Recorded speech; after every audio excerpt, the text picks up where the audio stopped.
What is going on, guys? Rajai Knight coming at you once again with another gameplay review. I have been getting really lucky with these here. This is my second review this month.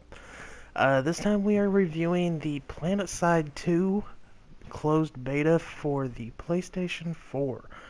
Now, this game has been out for a long time on PC.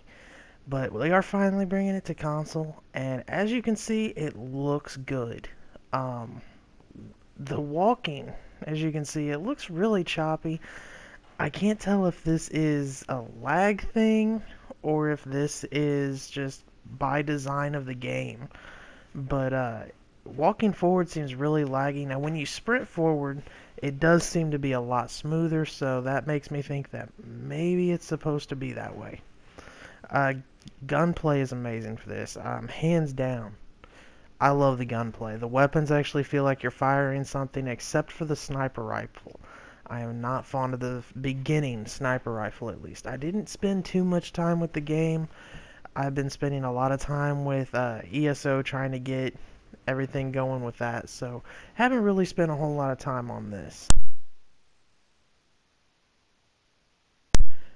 But other than that, it seems like it's really geared towards more of a battlefield style game.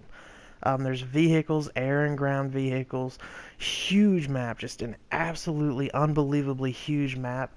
This one is only the beginning continent. It's the training continent that you're in until level 15. You can leave early if you want to, but I would recommend staying here and building up some money, getting some extra weapons and attachments.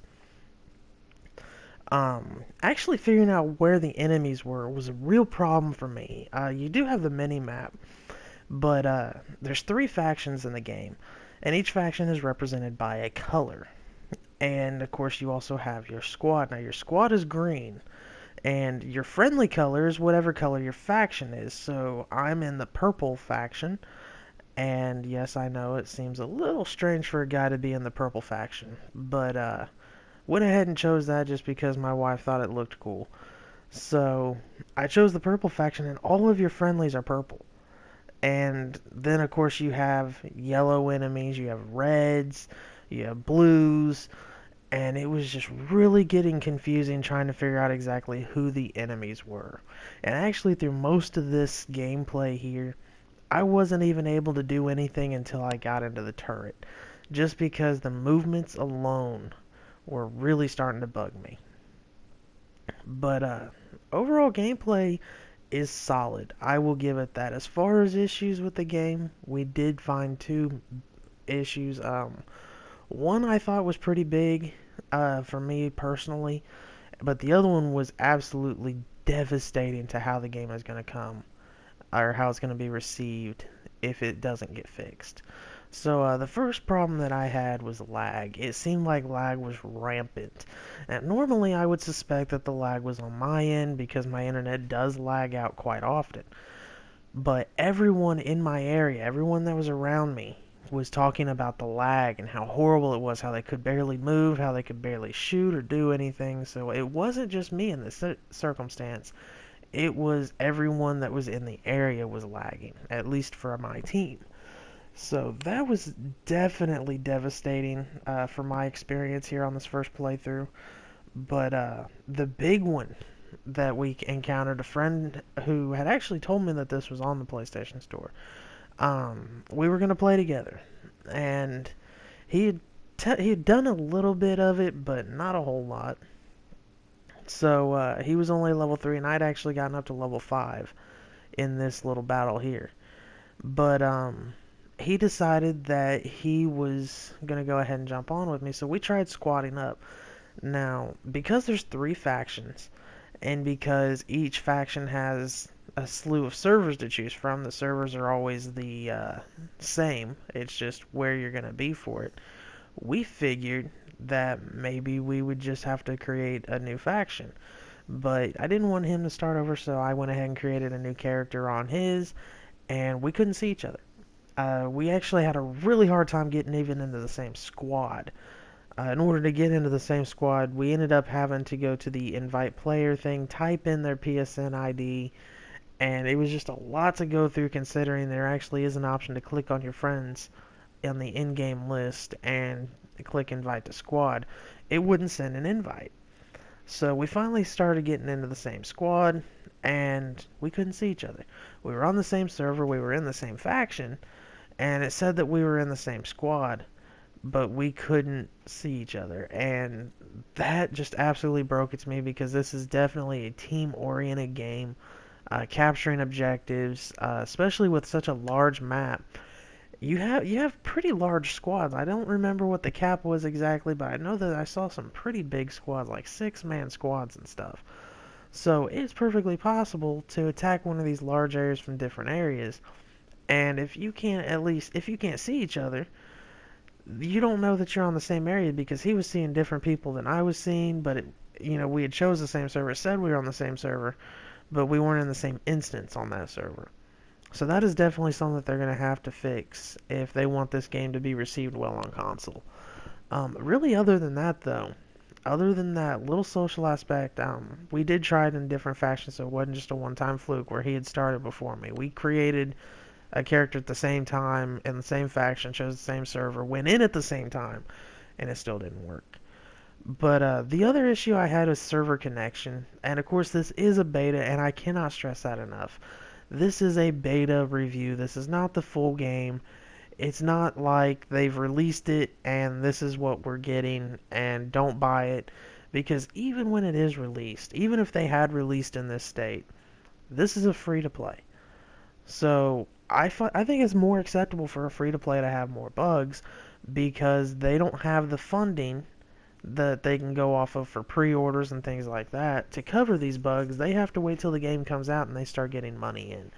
They are going without money until they release the game. So yes, there will be bugs in the release, and this may be a bug that ends up coming through that we aren't going to see go anywhere. It may still be here when the game releases. But as of right now, it's in closed beta.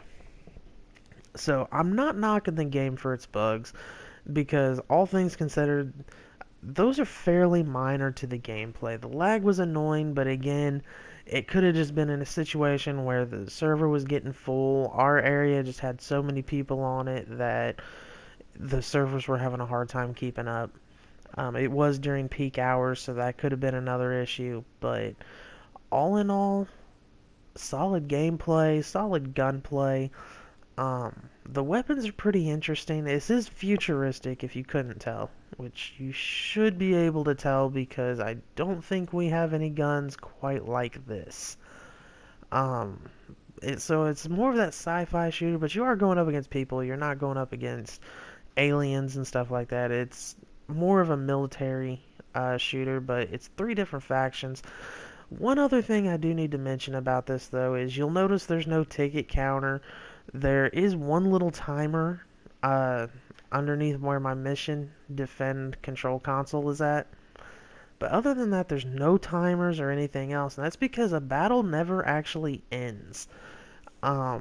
Whenever you get in, it is a constant battle. When you load in, the battle's already raging, and it does not end.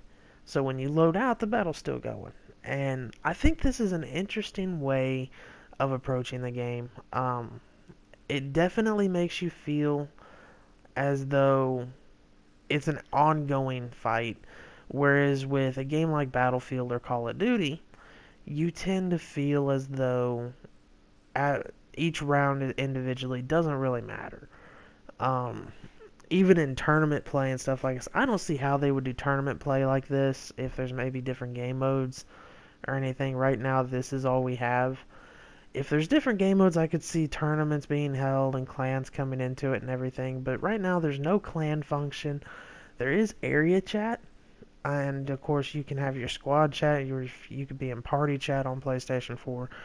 But I really don't have too many bad things to say about this. It's a free-to-play.